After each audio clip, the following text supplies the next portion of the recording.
Good evening, everyone, and welcome to this presentation of the policy study on climate justice organized by FEPS and FMS. We're very happy to have you here. Welcome to all guests and all viewers. My name is Jolijn Beideman. I'm the former chair of the Foreign Policy Committee of the Labour Party. I'll be moderating this session, but we have a lot of very interesting speakers today who will reflect on the policy study Climate Justice, Africa's Perspective and EU Policies by Anne van der Meer, who will speak in a few moments. I think because we have so many interesting speakers, I will start by presenting all of them to you. So that later on we can shortly go from one issue to another. So if you allow me, I'll have my notes with me because I will want to be sure that I introduce everyone correctly. So we have Mr. Vasilis Doussas from Greece, Senior International Relations Policy Advisor at FEPS. Could you maybe wave your hand if... Yes, thank you. Mr. Bert Koenders, former Minister of Foreign Affairs of the Netherlands. Mrs. Mishi Shingano, African feminist and development expert, head of programs at Femnet. Hi, nice of you to join. We have Mr. Nimo Beshi, director of the think tank Health of Mother Earth Foundation in Nigeria. Nice to meet you. We have Joris Thijssen, a member of Dutch Parliament for the Dutch Labour Party, of course. Kirsten Meyer, director of Eco-Feminist Movement, WECF. Said El Kadroui, a special advisor on the European Green Deal with the FEPS. Nice to have you with us. And later on, Maria Arena will also join us. Maybe you're here already, Maria. Hi. Nice to have you, all of you here. And without further ado, no, let's wait. There's two more things. We have a lot of interesting speakers and we have only so much time. So I will be quite strict with the time and I would like to ask you, my dear speakers, to keep it shortly and precisely, and stick to the time that we asked you to use. And viewers, to you, if you look in your screen, you will see a question box. If you have any questions, please put them there, and we'll make sure that during the panel discussion, we'll answer your questions or reflect on your remarks. So please, let's make this as interactive as possible during this hybrid session. And now, without further ado, may I please ask you, Mr. Doussas, to express your words of welcome. Thank you, Jolijn. It's certainly a pleasure to be here. Might I also add to your points that there is a dedicated hashtag. I'm sure you will refer to that later on. So if people on social media want to interact, it's an open event, so we'd be delighted to. So let me also add welcome on behalf of FEPS and FMS to today's event. I think it will be a very interesting and a very insightful discussion, so stay tuned. The report you will soon see presented and discussed forms the last part of a very ambitious project that FEPS, the Foundation for European Progressive Studies, and the Foundation Max van der Stoel, FMS, have worked on for a long time, focusing on incorporating African perspectives in co-charting Europe and Africa, Africa and Europe together, co-charting an ambitious way forward when it comes to climate action. Today's event is a very important event, but if you look at the past, it is but one event in a long continuum of projects, of initiatives, of efforts that FEPS, in partnership with FMS, have undertaken over the years with a clear, unambiguous, unashamed, and attentive focus on precisely this issue, climate justice. This journey even took us to the UN General Assembly, on the sidelines of which couple of years ago, we jointly organized a very important conference, focusing on how a transition to a greener, more sustainable future, a future that is respectful both of the people of our planet, but of the planet itself as well, needs to be underpinned by fairness. And fast forward to today, to now, it brings us to this publication, a very important publication that sheds the same spotlight on what is probably the defining feature, the defining issue of our times. And to the extent that we can help, not only in raising awareness, adding visibility, but also in providing fresh thinking, in providing policy pathways, concrete but ambitious pathways on how we can implement what needs to be done to get to this future. I think events like this one we're having today are very important. I'm sure Mr. Koenders, other speakers will refer to it. But today's event and today's report have the added value of being not solely about us in Europe. Climate change is proving to be the ultimate collective action problem of our times. And what Europe can do alone is in itself important, but what Europe can and should do with trusted partners like Africa is indeed imperative. This is why I'm very much looking forward to today's discussion.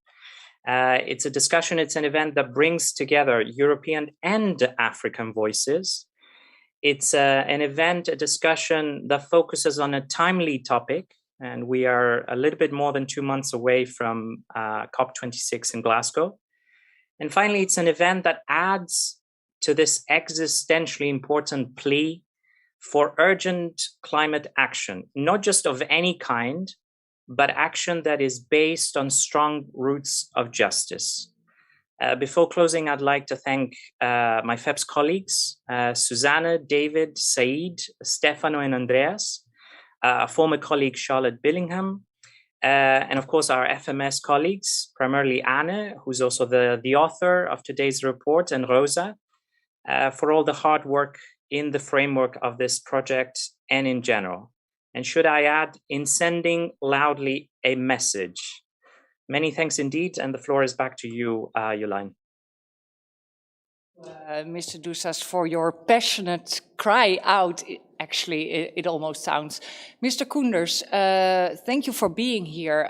You have many experiences in Africa, and we would like you to give an official opening statement regarding the importance of including African perspectives in climate justice. The floor is yours. Well, thank you very much. Thank you very much. And thank you to all of you, dear friends and colleagues. May I first thank you all on behalf of the Foundation Max van der Stoel to be with us in this, I think, unique collaboration that we have with FEPS and scholars and activists from Africa. For us, I think it is an alternative to what we normally do, which is our Africa Day every day, which we have yearly organized as a benchmark event, which brings Africa and Europe and the Netherlands together to learn from each other. This meeting, still virtual, is extremely important. We are a few weeks before the General Assembly of the United Nations and a good month before the climate summit in Glasgow. And the debate doesn't only reflect sufficient energy, in my view, and urgency, although there's been a lot of improvement when you look at the European agreement on climate. I think that's very crucial. It remains extremely one-sided. Let me give you an example. In two major events that I was participating this week on behalf of the Netherlands on climate change, there was no African voice heard. And I would say, what a shame. What a loss of insight, and what a great achievement of Anne van der Meer and the other authors to turn the table and to put the activists and the critics and the African voices up front. In my own experience as special envoy of the Secretary General in many African countries, the reality of climate change, to which they have been least contributing, is more compelling and challenging every day. In the Sahel, I've seen that, first and foremost, and you witnessed it in your day-to-day work. Climate, conflict, and refugee flows are closely linked in a complex web of interlinkages. But citizens know what is happening, and they feel it. Make no mistake. Many Africans have already reached the tipping point, and others will follow, but they have not the same say and power in the decision-making process. So voice, in our opinion, is first. The voices and stories from people from all over Africa dealing with the impacts of climate change serve as a basis of the report today, for which I have an enormous admiration. And they lead to clear conclusions that will, I'm sure, be discussed this afternoon. And climate change, in my view, is one key element. I'm still amazed that this promise of 100 billion yearly is by far not reached. I've always been a proponent, also in the governments I served in, that this should be extra and additional. It's not. Adaptation and mitigation should be balanced with really targeting the priorities and those who are most affected, and there are many in many African countries. And I will plead also today for a focus not only on national governments, but on many knowledge institutes, on activists, on communities, to give them the room and space to work on the repercussions of climate change. My worry is that the laudable European efforts, and they really are there with the European Green Deal, is not yet a global Green Deal. And I think what today is important, and I thank again both institutions, everybody there today, put this enormous complex question in the direction of the context of sustainable development, the sustainable development goals, fair trade, and also ensuring actually that we don't have getting unfair green competition. The coming year, Jolijn, is, as you know, crucial with Glasgow, the EU-AU summit. But the call should be not only on declarations and principles, but they should be on justice. And that's the title of what we are doing this afternoon, because our African interlocutors have currently asked to put this on our agenda, climate justice. And I'm very eager to listen to them this afternoon. Thank you very much. Thank you so much, Mr. Koenders, for stressing the importance of this policy study on climate justice and focusing our discussion already a little bit. And I'm sure we'll address many of the points you are mentioning later on. Thank you so much. Mrs. Shingano, happy to have you here. May I ask you some questions on the impact of climate change in Africa and women? And maybe to start with, what do you think, what do you see in the relationship between climate justice, climate change, and the position of women in Africa?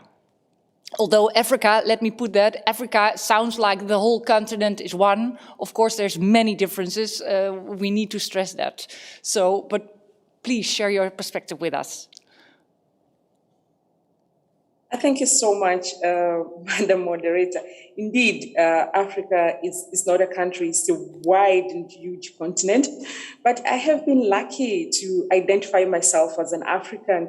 I always introduce myself as an African who is been privileged to carry a Tanzanian passport. So I really embrace my African identity. And in that regard, I will be speaking on the continent as the whole, because most of the work that we are doing across the continent. And that's include the 54 countries with completely diverse culture, diverse system, diverse languages, etc. To your question in terms of like what the impact that we're seeing in climate change and women, first, as I said, I identify myself as Pan-Africanist, but more importantly, identify myself as a Pan-African feminist. And that's we do understand and we do believe that patriarchy, economic model and political model are systems that mutually reinforce each other. And because of that, this interconnectedness of the crisis has really impacted women significantly. So we're speaking in the continent where women have been excluded, for example, from from making decision making. We are speaking of women who have not been have been excluded, for example, accessing education, and they make the majority of people living in poverty, and they make the majority of small scale producers who happen not to own land. And because of that, for example, some of the specific impact you're seeing, even though, for example, program or government and partner will say, now let's invest in adaptation strategies. But how could the woman invest in a farm that she doesn't own? So at the end of the day, all these intersection positioning of women really impact their ability to adopt, but also their ability to lead.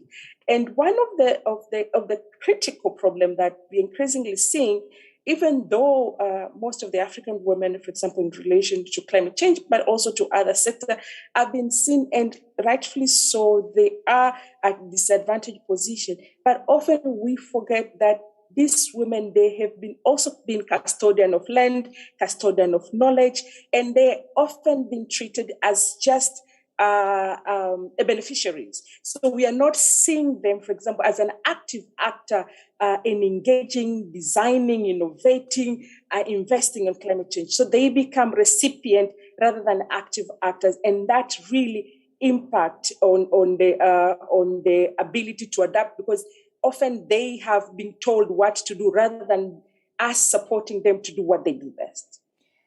Oh, thank you so much.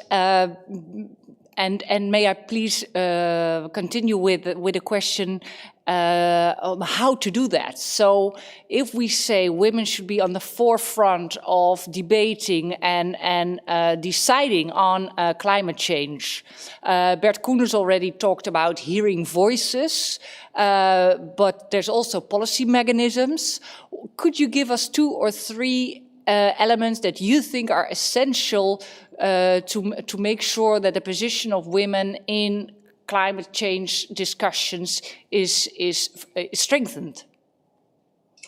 Definitely. So I think, it has been said already, their voices in decision making really, really matter. And not just the voices, but how meaningful they're engaged. So I think we need to move past having, for example, an African woman as a case study, rather than engaging them as equal partner in decision making. And this goes to the point that when it comes to the position of Africa as a continent in the global space, Africa as a continent is being disadvantaged already. But even when those spaces of decision are opening, then it's not the spaces that women occupy. And by women, I'm speaking women in all their diversity. So I think opening space for critical leadership and meaningful leadership is crucial, but also investing in solution.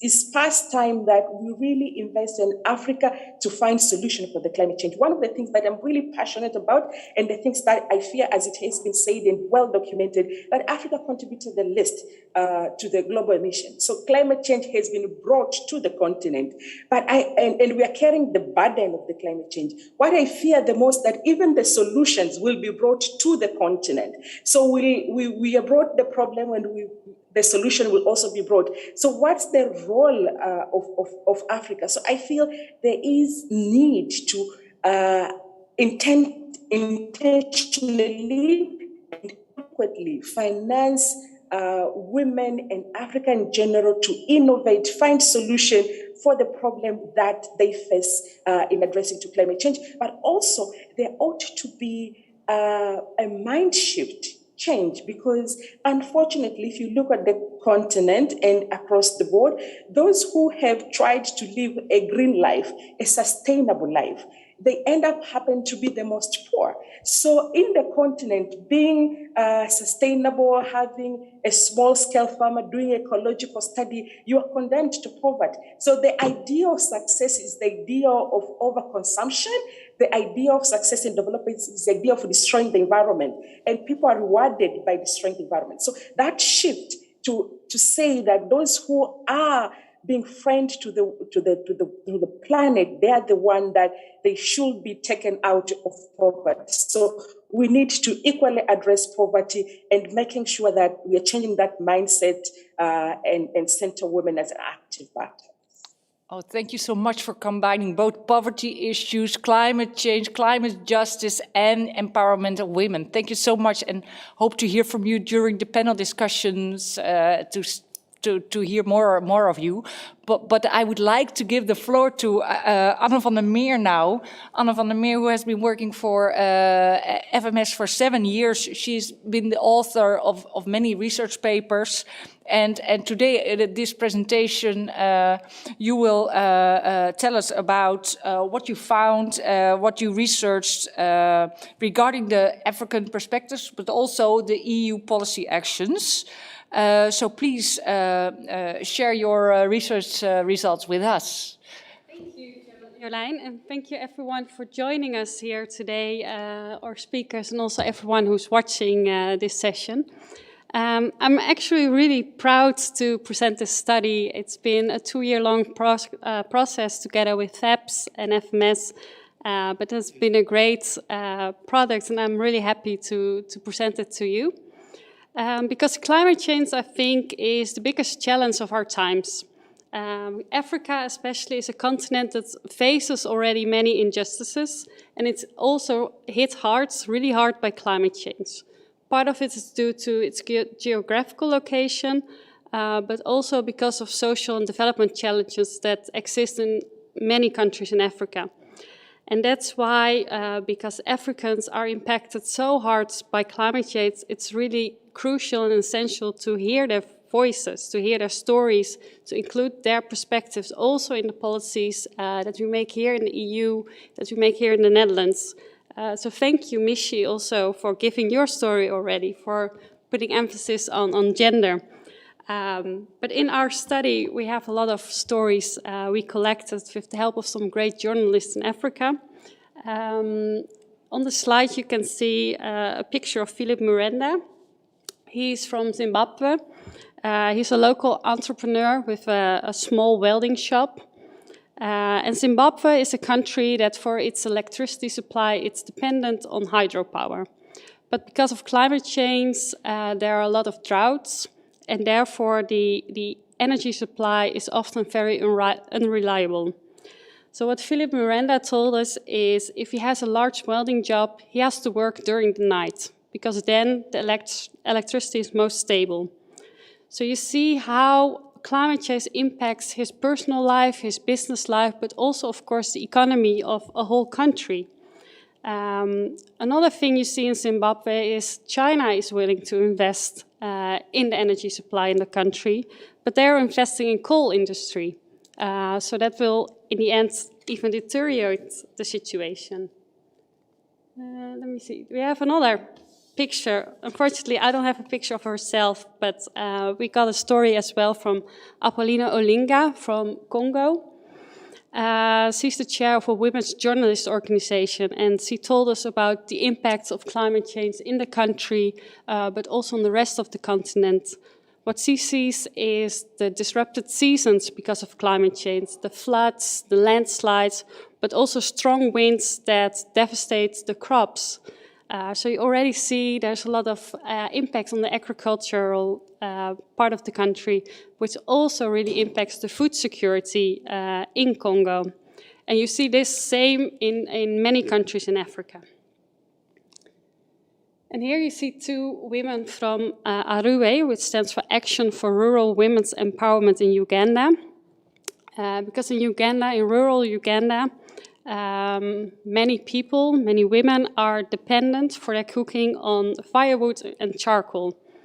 Well, of course, this is really unhealthy, but it also leads to high emissions, and because of the firewood, it also leads to deforestation. So in the end, also deteriorating climate change. So what ARUE does in the country is they work with local women, and they are assisting local communities in their transition to sustainable solutions, among others, like you see on the photos, to the production of briquettes.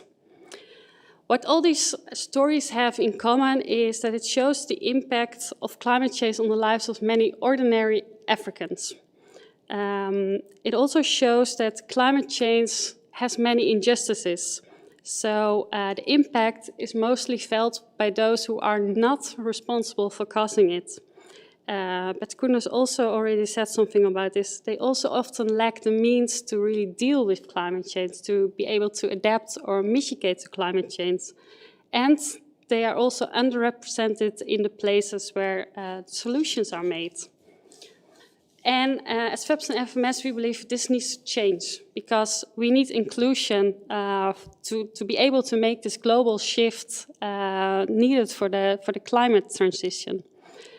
So what we need are climate-just actions and policies that take into account the needs of the climate-vulnerable poor, and that will lead to a more equal distribution as well of wealth, power, and also access to decision-making. And with this research, we deliver a set of progressive policy recommendations to ease this transition. So of course then we need to talk about what is needed, or people in Africa need to talk about it and we in Europe need to listen to it. Because in the EU we also have a responsibility, and we're also taking up this responsibility, fortunately. Not so long ago, Frans Timmermans from the European Commission, of course, introduced the European Green Deal. We now have the European Climate Law. So in 2050, we need to be climate neutral, the first continent. And of course, we also financially support many countries in Africa in their fight against climate change. But this is not sufficient. We need to do more. We need to have policies that really work and that target what's really needed in those African countries. So that's why we really need this equal partnership to be talking with people in Africa. So we need to include those African perspectives. So what we did in our research is we had a survey set up asking people in Africa, what are the sectors we need to invest in? What are the sectors we need attention for? And you can see, well, the 4 sectors that stand out are climate-proof agriculture, renewable energy, the conservation of ecosystems, and water resource management. Of course, our survey was limited, but also if you look at the broader literature, these are some of the important issues. But we also took this one step further. We looked at the climate finance the EU does herself. So we looked, and now it's going to be a little bit technical, at the climate finance by the European Commission. They report themselves to the Secretariat of the UNFCCC, so the United Nations Framework Convention on Climate Change. And this climate finance is all development budget. But as Bert Koenders already said, there are a lot of problems with the climate finance. There's the goal of $100 billion by 2020 to be mobilized, but it has not been met. But there are also other problems, and I'll try to be as quick as possible. There's the problem of over-reporting. So many projects are included that do not really tackle climate change. In the amount of climate finance also included loans, which needs to be repaid, but those repayments are not counted against the original flows. The climate finance is not always new and additional as promised. There's the adaptation gap, while it should be balanced, as Bert Koenders already mentioned. And maybe most important, it does not always target what is really needed. And this also links to the impact of the influence of local communities, because they hardly have access to climate finance, while the big institutions, they hardly have the local expertise. So that's why we also need in our climate finance to prioritize the African perspectives, because then we can target what's really needed. But we also need to look, what we also did in the report is to look at the policies by the EU itself. So of course we looked at the European Green Deal as the most important policy, and also what a lot of other policy will come out of. And it's taking big steps, and it's really good that way, but it's not sufficient, because there are also an external dimension of these internal policies, and these are not always taken into account. So many policies have an economic, a social, or an ecological, or all impact on African countries, and that needs to be improved in all the policies that result from these Green Deal policies. What I think is also clear already, that successful climate action, it's about reducing your emissions, it's about climate policies, it's about financing, but it's about more. Because there are also other policies that can hinder or even support climate action.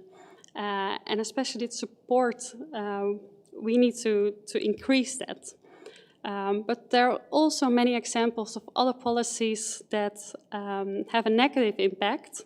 For example, the support of fossil fuels through export credit agencies. You here see that it contradicts commitments made in the Green Deal because of the renewable. Sorry, there's something going on here.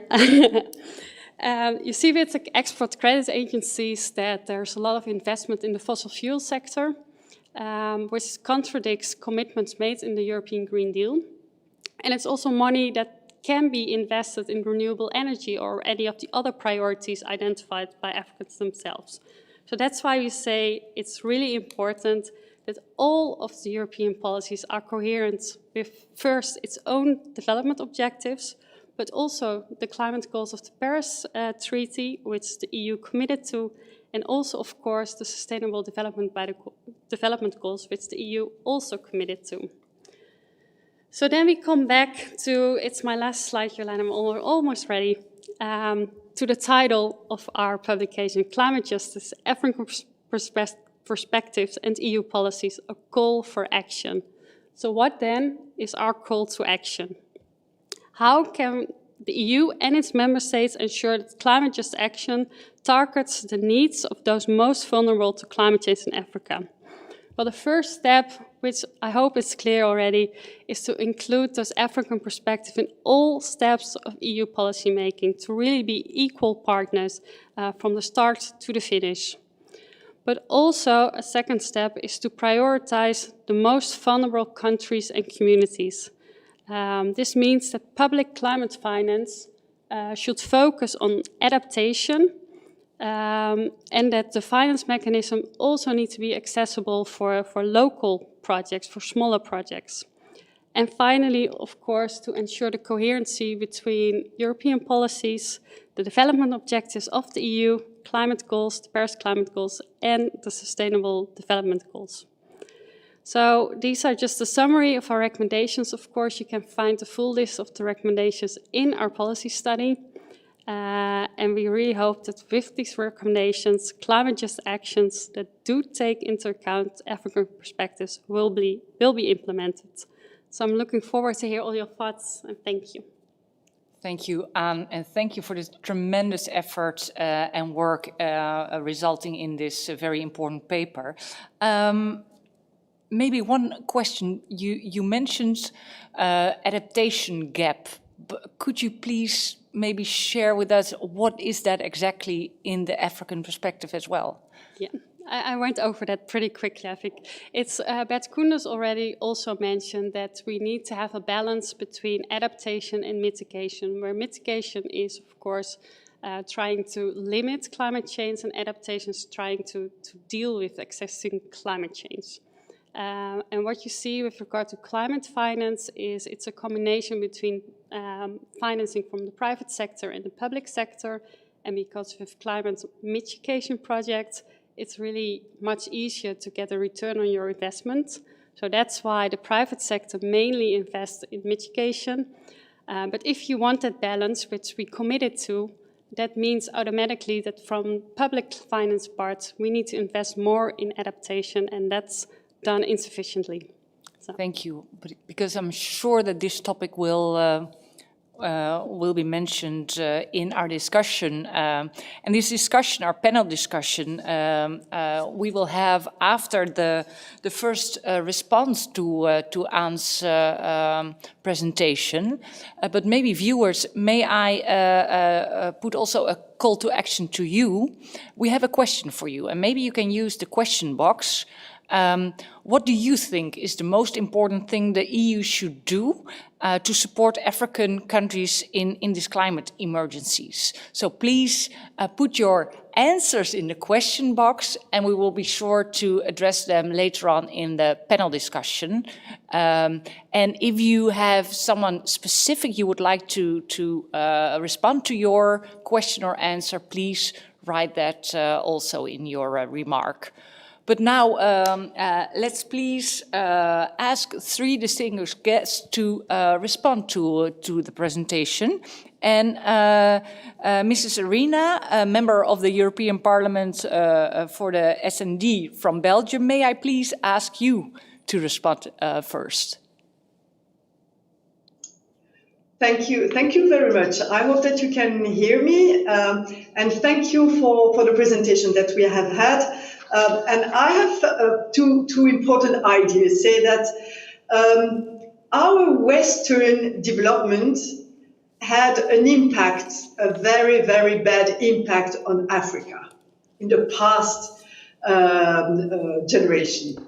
And I must say that to guarantee our Western and perhaps New South Green Deal will have a very bad impact also in Africa. And I totally agree with the fact that we have to build something with Africa, not to have this bad impact on it. And not just to give the voice to African people, but to build the same way of thinking, this climate justice for Africa and for Europe. I will point perhaps four important things on how to build something together.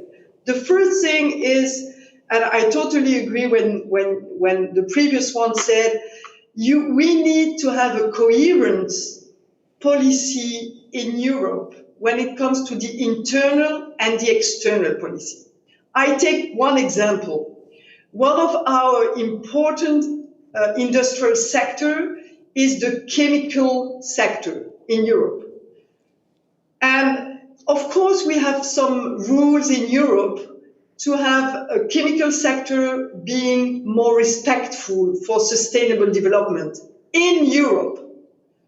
But we don't want them to sell their garbage in Africa, because we just want to keep this industrial sector being in growing sector. And so this is totally not coherent on what we want to do. We want to sell pesticides to Africa. We want to sell biocide to Africa. We want to sell all these chemicals to Africa, continuing to producing richness in Europe and putting damages in Africa. And this is totally not coherent of what we want to do. The second one, and we talked about that, is the policy trade, the trade policy. We can't continue this trade policy as we have done in the past with the WTO without having this South sector saying what they want in the trade policy. And so we have to change this trade policy. But the first thing is to do in the trade policy is to guarantee that the Sustainable Development Chapter is mandatory and enforceable, and to be sure that the companies are not damaging in the country where they want to export or when they want to import. And so this is the second important thing that we need to do in Europe with the African country. The third one is the due diligence legislation. We always speak about this due diligence legislation when it comes to human rights.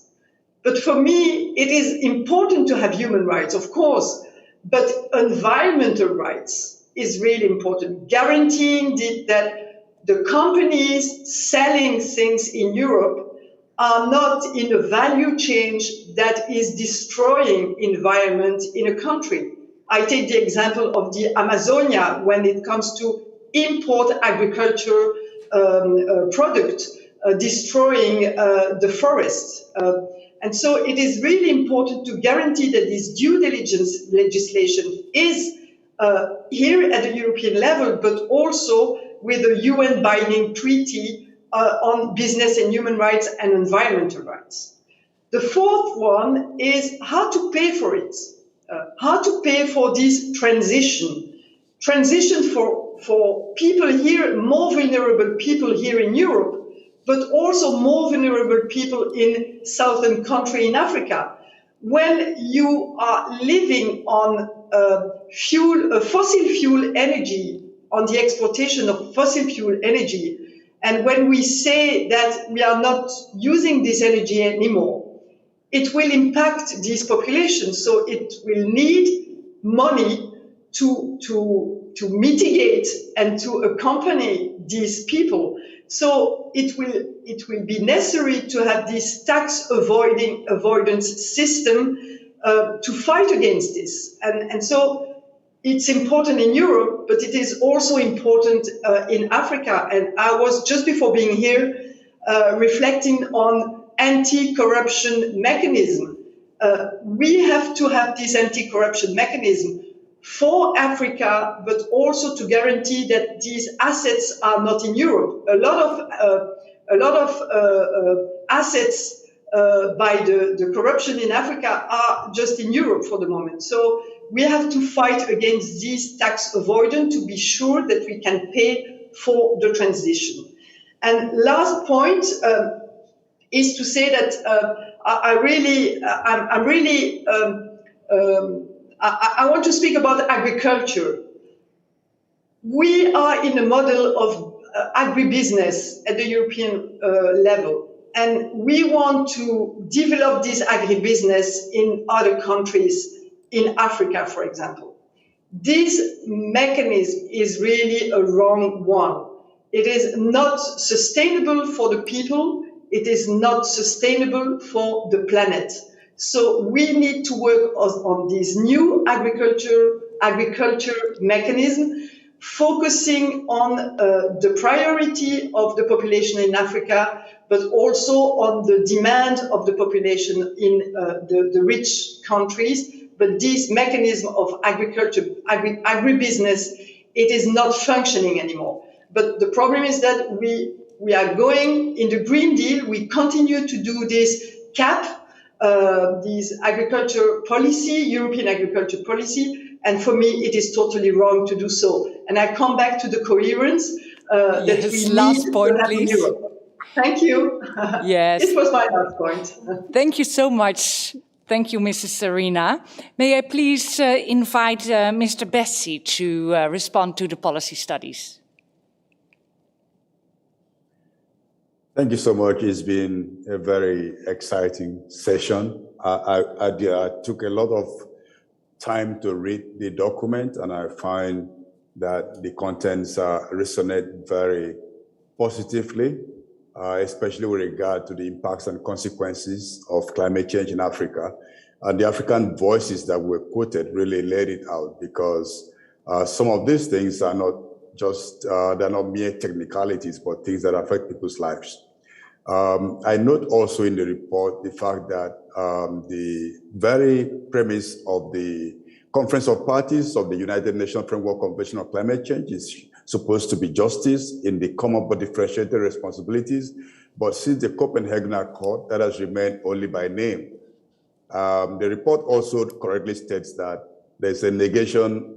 They came from that time, the negation of the legally binding emission reduction requirement from polluting nations, from rich industrialized nations, and now everyone is in favor of legally binding reporting, which is very convenient, and people can report. Actually, desktop reporting is very possible in this regime that we have now, because nobody's held accountable for emission reduction. There are some things I thought the report should have laid more emphasis on. For example, when it mentions about Europe planning to be carbon neutral by 2050, and the issue of net zero, that has been propagated by many countries, including the IPCC. I believe, many of us believe that what we need today is not net zero. That what we need today is not net zero, but real zero. Your net zero is almost like elevated version of carbon trading. So it means business as usual continues, and then you show that you are taking action to counter the carbon that you keep releasing. And so the need to lock fossils in the ground becomes more remote when we talk of net zero. Also the issue of carbon removal, which is being promoted by the Paris Agreement and the IPCC report, is very troubling, because again, that is going to delay action in climate action, because rather invest more in production of hardware for carbon removal rather than stopping the emissions at source. I would have also have loved to see a bit more said about climate-proof agriculture, because sometimes when people hear about climate-proof agriculture, their mind goes to genetically engineered crops rather than indigenous crops, rather than agroecology, which actually helps to cool the planet. So if agroecology is what is meant by climate-proof agriculture, I'm totally for it. But if it means gene engineering, genetic engineering, and the like, I think that is problematic, and it's going to create more problem for food production on the continent of Africa, thereby lowering our resilience to climate impacts. Now, the report is very clear, and I fully endorse the talk about the issue that climate finance is not being tackled frontally as it should be. And the 100 billion promised by industrialized nations, which has not been forthcoming, is now being presented in forms of loans and other things that African nations will have to pay even more in future for. And I think this is very troubling, and a recommendation should actually include total condemnation of this kind of tokenish and I don't know what the better word to describe it, kind of climate finance that is not really additional and is not really going to help the vulnerable nations. And I believe that what we need right now, there are two things about finance. They should be recognized that African nations, having contributed between 3 to 4% of global the greenhouse emissions that is driving global warming, ought to be paid, is being owed a climate debt. We can't just be only receiving the impacts and without a commensurate, somebody being held accountable for creating a harm that is being felt by the continent and by other vulnerable regions. So if you recognize that this is aside from loss and damage discussions, look at the climate debt issue, which has been dismissed offhand by powerful negotiators from rich nations. This should be back on the table. And I think debt cancellation should also be one means of helping to tackle global warming impacts on the continent of Africa and other vulnerable areas. And finally, the other issues that I believe should really be stressed further, which the report has recognized, is the fact that fossil fuel is the elephant in the room. And so the issue of just transition in terms of going to renewable energy, preventing negative externalities from EU policies, should also emphasize the human rights aspect, just as Maria mentioned a few moments ago, that where the resources to pursue alternative energy production, for example, the minerals needed for batteries, for solar panels and the rest, where these things are coming from should not be tolerated as crime scenes that have no consequence. And therefore, every transnational corporation that is going to mine these minerals, whether in Africa or somewhere in Europe, should be accountable for the harm being done. Otherwise, what we call green energy may not really be green, might be red or some other color. So we need to speak more, write more on this, and I fully agree that African voices are needed on the table for negotiations and for discussions. The European Green Deal sounds good, aiming for carbon neutral by 2050, but we should really aim for complete stoppage of carbon emission by 2050. That's when the deal can now be global. Otherwise, by the name, it will just be global European Green Deal with only negative consequences for other nations that are not in that process. These are the points I thought I should share on the report, and I want to congratulate Anne Van der Meer for writing a beautiful report, and for the Africans who were interviewed to make the report rich. Thank you. Thank you so much for all your clear and interesting statements for now, Mr. Beshi. Mr. Thijssen, may I give you the floor? Yes, hello everyone. Good to be here, and thank you very much for the report. I've read it with great interest, and I must say when I started reading, at some point I was overwhelmed by how big it is that the report tries to assess. And well, sometimes I have that with climate change. I think it's so big, it's so huge. Can we still do it? But then I also have days when I think, yes, we can tackle climate change. We can make this world a lot better. And we have to do this, because the report also gives a lot of hope and gives a lot of ways in which we can address the issue of climate change and can make it more fair. So it also motivates me, and I hope lots of others as well, to continue our struggle for climate justice within the European continent, but definitely out between Europe and the African continent. So I have three things I want to say. One is, it's already said a lot, is that the Green Deal should not only look at how to green Europe, but also look at the EU footprint outside of Europe. And one thing is that, of course, at the moment in the Green Deal, already that is the case. So there is already a target where we look at the European footprint, for example, for deforestation outside of Europe, which I think is really good. And I think we should really push on that to make it strict and firm and workable. So that's one. The other thing that gives me hope is that there's a very big, unfortunately, it's often needed, there's a very big self-interest for Europe to make sure that the African continent also greens. And that is because if only Europe goes to climate neutrality, then we don't save the climate and we don't stop the temperatures rising. So I think also with the impacts coming to the European continent, I will think that there will be more support from the European citizens for climate action in Europe, but also outside. Then the second point I want to make is where you see that what African needs, what the African continent needs to become climate neutral itself, which to a large extent is the same as what, for example, my country, the Netherlands, needs to become climate neutral. So let me take one as, for example, climate neutral agriculture. Now, don't look at the Netherlands for climate neutral agriculture. We have one of the most intense agricultural systems in the world, which is a big challenge for the Netherlands as well.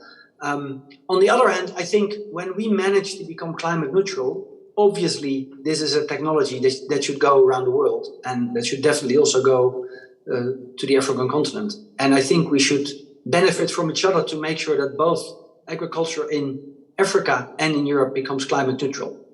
But it's a big, big task where also Europe still has a lot to do and a lot to learn. And the third point I take away from this study is the African perspective. So the author just started with some stories that are in the report, and definitely nationally here in the debate, you don't hear these stories. What we hear in the Netherlands is that the farmers, it's so difficult for them to change, or the people that have a house that need to insulate their house, it's so difficult. But we don't hear, well, we recently had some flooding, so we hear some of the people that are impacted by the flooding in the Netherlands. But we don't hear the people that struggle every day already with the impacts of climate change. So the report inspired me to think about how can we bring those stories also to the Netherlands, because I think it will help to increase a sense of awareness and a sense of urgency. And I think one of the first things I'm going to propose is that also part of the Dutch Parliament will go to Glasgow, to the climate conference, and before that we'll have technical briefings. So I will try to get the African perspective in those briefings, because I think it's essential that before Parliament heads off for Glasgow, they realize the contents of this report. Thank you. Thank you, Mr. Thijssen. And that is a great recommendation or effort you're going to put into the Glasgow discussions and delegations by the Netherlands. Thank you so much. I would like to invite Rosa, who has been monitoring your questions and remarks in the question box. Rosa, welcome to the table. Thank you. Can you please tell us, ask us or the panelists some of the questions that the viewers have? Yeah, sure. I think there's one remark which I would like to pose first. It's by Jeroen de Vries, who also has a recommendation, which is, I think we should support and strengthen Africa as Africans want it to be, not let money direct empower the future, but ideology. And then there's a question by Verke App. Well, that's his name on YouTube, at least. And it's for the African speaker, or at least it says, to all the African speakers, should the EU continent invest much more in the clean energy projects as China and Russia do in African nuclear, geothermal and hydro projects? So maybe that's a question for... Yes, maybe we could ask Michi, Let me address you by your full name, Mrs. Singano. Could you respond to that? Do you think that the EU has to invest in the clean energy sector?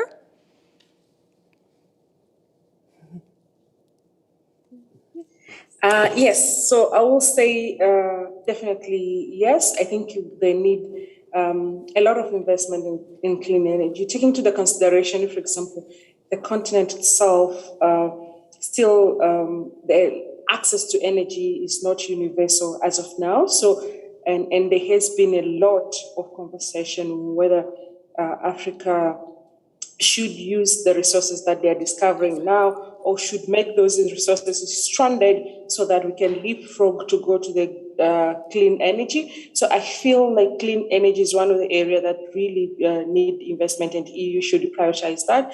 But also, I also feel that the investment in overall sustainable development trajectories is really important. And as we invest in clean energy and any other investment, I think it should not be imported. It should be investment to local capacities in the Africa, investment in Africa to produce and innovate those resources that they needed. Thank you. And do you see that? Do you mean by this that you prefer, in general, innovation and finance towards Africa without being earmarked to clean energy, or do you support the idea of more clean energy projects and investments? Yes, so I'm not sure if my internet is strong enough, but I feel that they need to be earmarked clean energy investment, but this as well should not be prescribed and should not be technologies that is being dumped in the continent, but rather, yes. Working with the Africans to develop that. But also, I feel EU as a partner, but also as one.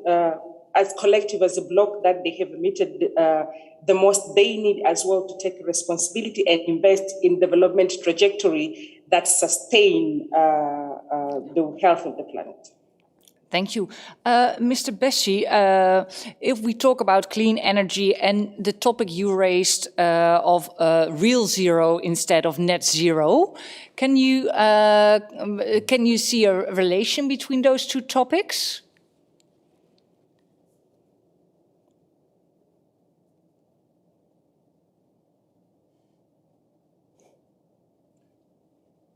Absolutely, there's a connection between real zero and, of course, investment in clean, renewable energy. The question is about the nature of the energy. I believe that it's also a time for us to question what we use energy for. There's a lot of wastage that needs to be curtailed, not just about energy efficiency, but the very question of energy itself helps us to reimagine what we need to invest in. And really, There's a lot of European multinational companies are helping to lock in dependence on fossil fuels because they're the transnational oil companies, for example, are all over the continent looking for new oil, new coal, new gas, rather than steering in the direction of renewables. They are investing more and looking more into making more profit from the continent, whereas and creating more harm in terms of environmental damage, to the extent that you could actually call that what is going on, for example, in my country, is nothing less than ecocide. And this is a big problem. So we find talking left and walking right. And we really need to have a direction that we're going, we're going for renewable energy, we're going for real zero. You leave the carbon in the soil, leave the fossil fuels in the ground, and let's talk about where we're going. Thank you. Rosa, there's another question? There's another question from Eduardo, and I also think that it's for Mr. Bassi mostly. It's about the transformation of agriculture. So the question is, in terms of the transformation of agriculture, such as from intensified agriculture to more ecological friendly agriculture, what do you think European countries should do in a collaboration with African countries? So. That's a very good question indeed, and I think a lot can be done. Already, there are a lot of good influences from the European countries to African continent, especially with regard to rejecting. Many countries in Europe do not accept genetically modified crops and the chemicals, herbicides and pesticides that go with them. And I think that EU can show more leadership in this direction by ensuring that banned chemicals, I was going to say substances, banned pesticides and herbicides in Europe should also not be allowed to go into Africa. And there should be more investment supporting the small-scale farmers who are the ones feeding the continent and indeed feeding the world. Small-scale farmers across the world are those producing the food that people really need, not food for industry or for animals. This is where investment should go. So you build and support livelihoods, support green agroecology, and then at the same time, you're cooling the planet. It's a win-win in all dimensions. This is where the investment should really go, supporting the grassroots farmers, the women, the men, and those who are really producing food that is contextually appropriate, culturally appropriate, and what is more nourishing to the people. Thank you. Anne, you have this distinguished guest. I do expect that you have one or two questions you want to ask them. Now they've given their response to you. Definitely. Thank you. First of all, I want to say I'm really happy with all your input, and I'm glad I only got 15 minutes to present my research. But most important things were also mentioned by all of you, so thank you for that. I think my key question is, of course, the COP is coming up in about 2 months. What will be your one key message to the politicians there at the table to do? What's your message? Shall I just ask Mr. Thijssen, what do you think? What is your key recommendation? My key recommendation, is to fight like hell for the planet, for 1.5 degrees, for a good implementation of Paris, for inclusion, not only Europe, but the rest of the world as well, including Africa. And yeah, we know it's going to be a fight between the fossil interests and other vested interests, and basically the new world that we can see happening and coming that can make our lives a lot better. But we have to fight these vested interests and the fossil fuels, because otherwise we're not going to meet our targets. So that's my main message. Yes. Don't make a compromise too easily. Fight till the very end. Mrs. Arena, will you fight jointly with the Netherlands in this walk towards Glasgow? Of course, and I must say that the politicians don't have to listen to the short-term businesses. We understand that changing these paradigms will cost to some businesses, but they have done so many money before that with this fossil fuel production, that now we have to think out of the box, not with these old industries, and to force them to do it in another way. So we have to fight for it. We are not there to make them more money. We are there to protect people. As socialists and democrats, I'm not there to protect businesses. Of course, I'm there to protect employment. But for example, instead of building cars, it will be better to build trains. And it's exactly the same qualification for people, building cars or building trains. But it is better for the planet to build trains. So we have to be more creative on this. And we have to work all together. So yes, I will fight for it. I will fight for it with all the people sharing the same views. And we can achieve something having more people with us. Yes, thank you. We are talking about the African perspective. So if I may ask Mr. Bessie and Mrs. Singano, if you were the special advisor to the EU COP delegation, what would be your main issue? Mrs. Singano? So my first issue will be accessibility to the COP. I think EU, they really need to support and work with the British government to waive some of the restriction. Most, for example, of African countries fall under the red category, and that will require, for example, quarantine. I think for some days they're still negotiating, but that will mean that the poorest will have. It will be more expensive for us to attend this COP than the rest of the developing countries. So that will be one. And the second is finance. I think we need to get that 100 billion, and it really needs to be channeled to African countries and the countries that need it the most. And it shouldn't be resources that are recycled. It shouldn't be resources that are getting back to the European to pay expensive consultancies or expensive support systems. It should really go to the countries and support climate justice. So those will be my two actions. And implement the gap. That will be the third. And would you recommend them to hire some African development experts to join their delegation, or something very concrete to make sure that the African perspective is melted in the discussion? Yeah, definitely, and I think that partnership. My understanding that the Africans, being it AG, African Group of Negotiators, but civil society, has been really keen to work and engage with different delegations and different groups. So I think like working in that partnership, but also having some of the team member that really can connect and speak, so that we ensure that meaningful engagement is there, and we work together in the spirit of partnership, but not competing politics.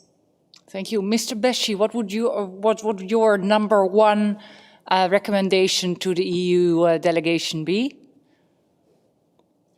My number one recommendation is broad, and I would advise the EU delegation not to go to the COP with the mindset of looking for how to avoid action. This is what we've been seeing over the years. Countries go to the COP to negotiate how not to take action. And this is why we have such a weak agreement like the Paris Agreement with no binding requirements. So they should go with an open mind to know this is time for climate action. And they should also think about the future. All the delays are compounding the problems for the upcoming generation. And this is actually unjust. It's unjust, and we could say it's an intergenerational crime. And so they go there negotiate to stop emissions at source and not look for how to avoid emissions controls. Yes, thank you. Rosa, there's time for one more question. Did you have any question from the audience? Yeah, I have one more question. It's again on agriculture. To include more grassrooted agriculture, but maybe it's also applicable to more sectors from the African continent into EU policies, what do you think European countries can do policy-wise? So it's quite, it's not too broad. Maybe it's a question for Mr. Bassi again? Yes, maybe. I know we give you... Well, please. 1 second. Okay. I think it's something that is very important, really, to support the majority agriculture by the majority of farmers, to know that this is a real climate action and this way investment should go. Get funds directly supporting small-scale farming and farming that is in line with agroecological principles and not industrial plantation or even colonial agriculture. This is what should be done. And this would be a way to disincentivize governments and transnational plantation corporations who are actually creating more climate problems on the continent. I saw a hand, I think. May I please see? Yes. I see Mrs. Arena. You wanted to respond to that? Yes. I think that the first thing is to do is to withdraw agricultural sector from the trade agreements. Because when we have a trade agreement with the African region, we just want to push our product in this region. And we are destroying the production of the own country because we have this productivity paid by the CAP and by the agribusiness in Europe. And so withdrawing agriculture sector from this trade agreement with Africa will help Africa to invest in its own agricultural system. And we have to help them. But the first thing is to not to have our products send it to Africa and destroying African production. Thank you. I think, Mr. Singano, you wanted to respond as well? I saw your hand, right? Yes, I just wanted to add a quick one. I think in addition as well to the withdrawing of the product, but also withdrawing or discouraging the multi-billion-dollar companies, agribusiness, to come to farm in Africa. And that will help the continuation of the small-scale farming, but also will resolve problems on land grabbing, etc. Because we are seeing like that shift of companies looking at Africa now as a new area, quote unquote, for investment, supported by their government. But also that goes to the agro industry itself. So also with withdrawing and discouraging investment on fertilizers, pesticides are coming into the continent, or investing on those industries in the continent as well, will be important as well. Thank you so much. I feel that we come to the end of the panel discussion, but to you viewers, if there is another question that you would like to ask Anne or someone from the panel, please email us at info@foundationmaxvanderstoel.nl and we will make sure that we respond to your question as soon as possible. So please continue your thoughts and your thinking even after this discussion and send us your question. May I please now give the floor to Kirsten Meyer, Director of WECF, to enlighten us about the importance of research. And you are also part of the Eco-Feminist Movement. Maybe you could start by shortly tell us, what does that mean, Eco-Feminist Movement? Yeah, thanks so much, Jolijn. And it's really great to see so many familiar but also new faces to discuss this important topic today. And before I go into the Eco-Feminist Movement, I also would like to congratulate Anne van der Meer with this research. I know it has been a lot of work, and it's really great to be able to celebrate also this milestone with you today. Thanks really also for the opportunity to reflect. It's a topic very close to my heart. And I do think that this kind of research is of great importance for two reasons. Basically, first of all, because we need the stories and we need the solutions. So let me clarify a bit. We really need the stories from the Global South to create a deeper understanding of the urgency. I mean, we said it, climate change is happening, it's affecting the lives of people around the world and the people in the Global South most severely. But, and of course, we all know the figures and the IPCC reports and the scientists, and also the figures are summarized in this report. But it seems that no matter how much evidence there is, there still seems to be a lack of urgency. So I think it's really important that by telling the stories behind the numbers, we can support the evidence that is out there and also show that action is needed, not tomorrow, but today. In effect, it should have happened already yesterday, of course. So we need the stories that are part of your report, and Anne already explained some of them, but I also would like to highlight two. I mean, we need the story of Nzama Kifoto from DR Congo, who explains that, and I quote from the report, "It rains so much that it destroys the planted seed, and as a result, cassava and maize production is decreasing." And these happen to be the two crops that form the predominant food source. So it all clears a direct path towards food insecurity. And we really need also the stories of the women from the Kilom Ijum forest in Cameroon, who face increased bushfires due to more drought that also destroy the rich biodiversity on which they depend for their livelihoods. It are important stories that need to be told. But we need, of course, more than stories. And here comes perhaps also the eco-feminist in. We also need the solutions, and not only the solutions that work for the happy few. We need solutions that leave no one behind.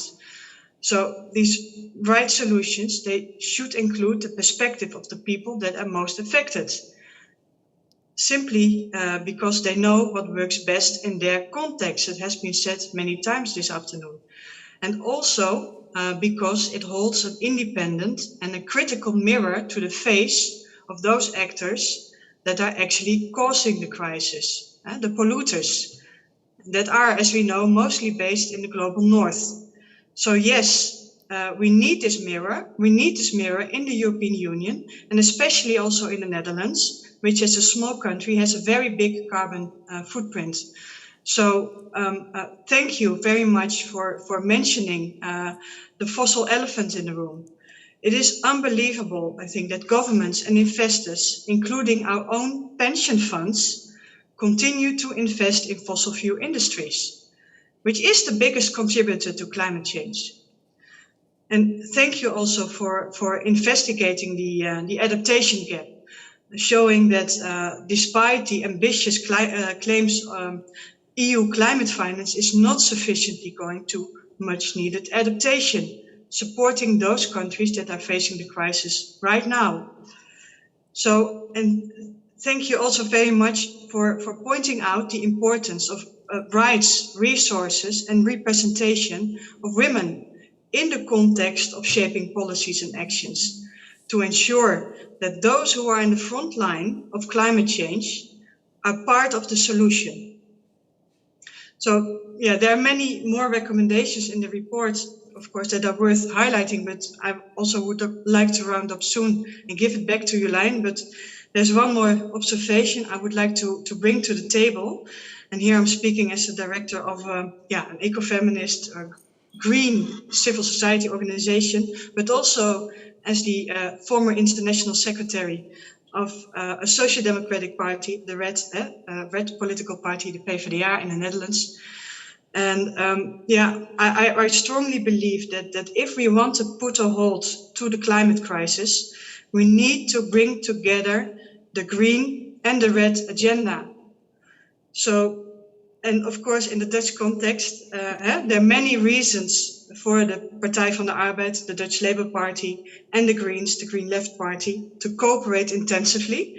And I really would like to congratulate Joris Thijssen and also the other members of parliament of actually both parties with their first official joint parliamentary group meeting last week.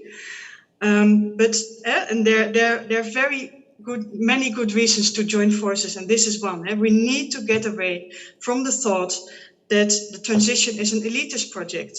The transition can only be successful and peaceful when nobody is left behind. So we need to frame climate change as an ethical, a political and social issue, and not only as an environmental problem that requires a technical solution. We need to realize it permeates every layer of society, and it is reflected in the inequalities that are present in our world today. So I think this notion is very well grasped in the term climate justice, which is central to the report that is launched today, which makes it so relevant. We really need this approach in the Netherlands, in the European Union, and also internationally. So that means, and it has been said many times, but I want to say it again, that diverse perspectives, including African, but also feminist and BIPOC and other underrepresented groups, should always be included in the policy debates. And I call upon everybody listening and present here today to create those spaces for those voices and to take those perspectives into account when positioning, and not only in the climate debates, but also in trade, forest and agricultural policy debates. So it has been already said, and I will round up, but of course, one of the upcoming political moments to put these words into practice is the UNFCCC COP that will take place later this year in Glasgow. Though it might be postponed because of lack of inclusiveness due to the COVID-19 restrictions, as has been mentioned also by Michi. And this is a call, by the way, that we as an organization, WCF, also have been supporting. But it is a crucial time for all parties to the convention to deliver on ambitious and gender-responsive climate finance, to ensure that the climate frontline countries and communities are able to better respond, but also adapt to the urgent realities of the climate crisis, and as well as to address also the irreversible loss and damage that is already there. So let's join forces. Let's bring together the green and the red agenda. Let's hold our governments to account and put the recommendations of this report into practice. Thank you all. Back to you, Jolijn. Thank you, Kirsten. Thank you for your powerful statement and stressing the importance of this report. Thank you so much. Finally, but last but not finally, as we say in Dutch, I hope also in English. May I please give you the floor, Mr. El Kadroui, we are very keen to hear your final remarks on this presentation by Anne, the FEPS and the FMS. Yes, thank you, Jolijn. It was indeed an excellent and stimulating discussion on a topic that deserves more attention. And thank you also to all the speakers also, of course, for their contributions, especially our friends from Africa with their refreshing insights. And I would also like to take this opportunity, of course, to thank Anne for the study that appeared to be a great conversation starter. Bring together all these interesting stories, but also underpin it with facts and figures. And I believe that Africa summarizes very well the complexity and the multi-faced dimension of the climate crisis, and brings clearly the issue of fairness in the picture at the heart of the conversation. On the one hand, Africa and Africans are suffering most because natural disasters are having big impacts, as we all know, on biodiversity, on agriculture, etc. And compared to Europe, for instance, many more people in Africa rely directly on sustainable, on natural resources, and including many small farmers. And on the other hand, they are the least responsible for the growing emissions since the Industrial Revolution. It has been emphasized a couple of times. And the challenge is that, of course, further economic development that is needed to lift people out of poverty and give a decent life to all may increase the problem even further if Africans would make the same mistakes as we did in the past. And the fact that the African population is expected to continue growing fast adds to the challenge. A growing middle class will also increase the footprint per capita, as richer people, we know that, tend to live in bigger houses, use more energy, travel more by car and plane. That's what we see in Europe. And it requires, therefore, a more fundamental rethinking of what is needed to have a good life and transform the key systems that define the way we live and work, like the energy system, the mobility system, the food system, the construction system, etc. And here lies also, I believe, an opportunity. We should help Africa to leapfrog over polluting infrastructure, become more innovative, bet on a more decentralized energy system based on renewables, for instance, but also help Africa become a sustainable supplier of critical raw materials needed for the green transition, and use actually this to address a wide range of issues altogether and achieve a win-win situation for all. And that needs to be translated into tailor-made support mechanisms, because Africa, as we all know, is actually very diverse. Also to help Africa to adapt to a new reality, a hotter planet. Hence the importance of adaptation. It has been discussed by many of you. And in a way, contribute to developing a new type of socio-economic model that is really sustainable and inclusive. And in this report, it is emphasized a lot that it will need to be co-designed, co-created with the Africans themselves, very much bottom-up. That is actually also what we try to do in Europe. We start understanding that the transition will only happen when everybody is on board. We start understanding that cities, local communities, civil society need to be empowered to transform our economy and society. And, you know, this needs also to be applied to our international relations. And the final point I want to make is that it requires the EU to fully integrate fairness in all its policies. It applies to internal and external policies. We already mentioned this. And I think of agriculture, etc. Coherence, consistency is of the essence. The CBAM mechanism has been mentioned in the report, can be a case in point, even though the products that could be charged for at the EU's border in the current plans are not expected to affect African countries in the first place. We should expect from the EU a good conversation on how vulnerable countries can decarbonize their economies and contribute to tomorrow's economy. A tailor-made co-designed support and transition plan would be the bare minimum. Maybe one last point on the climate finance. We should not accept greenwashing. And yes, the $100 billion aid on a yearly basis promised to developing countries should be additional, and this requires to, get rid of loopholes, make sure that accounting, reporting standards are in place. And I think it is really useful to highlight this issue in the report in view of the COP26, because that should be one of the points on the agenda. I sincerely hope, dear friends, that this project is not the end of a journey, but rather the start of a journey. the start of a whole range of discussions and dialogues between EU and African partners and stakeholders on the way forward.